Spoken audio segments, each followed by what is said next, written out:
Germany and the Netherlands. There are also a handful of countries, including South Korea and the UK, which allow women to take up combat positions such as fighter pilots.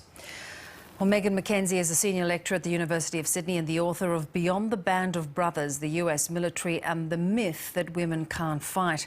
We spoke about the process of making these roles available to women. Each of the services did their own research, and the Marines did an extensive study that actually several experts said was biased from the beginning. And I think Ash Carter is one of those, current Secretary of Defense, I think just really felt like it wasn't valid reason, it wasn't enough to have one of the elements of the U.S. military have an exclusion. So I think it was the right decision. Megan, though, given that there is obviously still some resistance within those units, how difficult is it going to be to implement this policy? I think it's sort of the cultural attitudes that are going to be the last kind of hang up and might take some time. But at the end of the day, the military is a command structure, and this is an order that comes from the top. So I think everyone's going to have to sort of fall in line. We have those seen orders coming from the top in the past, and then still horrible abusive behaviour within the system going on. What steps could they take to make sure this doesn't happen? Well, listen, I mean, there's horrible abusive situations for women in the U.S. defense, in the U.S. military right now. So I think the U.S. military has a lot to tackle when it comes to gender in general, and this is just one policy. I mean, I think if we look to Don't Ask, Don't Tell, I think there were fears that repealing Don't Ask, Don't Tell would just cause catastrophe, and there was going to be there would be all of these sort of worst case scenarios, and none of them proved true. It was a very kind of non-event to repeal Don't Ask, Don't Tell. And I think in some ways this actually might be less of a big deal than, it is a historic moment. But in terms of implementation, in some ways it will just formally recognize those women who have already served informally on the front lines for almost a decade now. In Australia, of course, there was something of a different approach in terms of a really slow integration and ensuring that cultural peace was in place, again after, uncovering lots of abuses against women. Is that a process perhaps that the US would be wise to follow?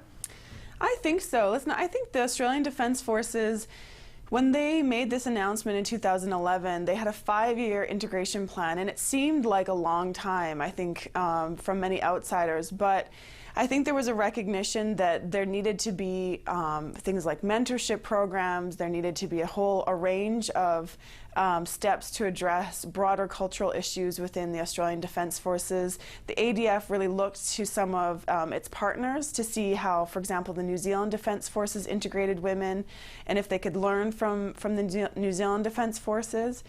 So I think there's lots to be learned from the Australian Defence Forces, especially in terms of actually listening to women and listening to their experiences and hearing what they want. So for example, we haven't seen a lot of celebration or publicity around the first women in combat roles in Australia, and we probably won't. Partly because we learned from the New Zealand Defence Forces that those women tend to get harassed. And it makes their careers difficult, and that's too bad. It's too bad that we're not ready to celebrate. But in some ways, if we can learn from those moments in history and actually make things easier for the first women, I think that's key. Do you think processes, though, need to be put in place beyond that command structure that you talk of to ensure women feel safe to potentially have a place to go to report any incidences if this doesn't go smoothly? Sure. I mean, I think that just opening the doors to combat roles is certainly not enough to deal with some of the serious gender problems that the U.S. military has and the Australian Defence Forces still struggles with. I think you have senators like Senator Kirsten Gillibrand, who's been trying to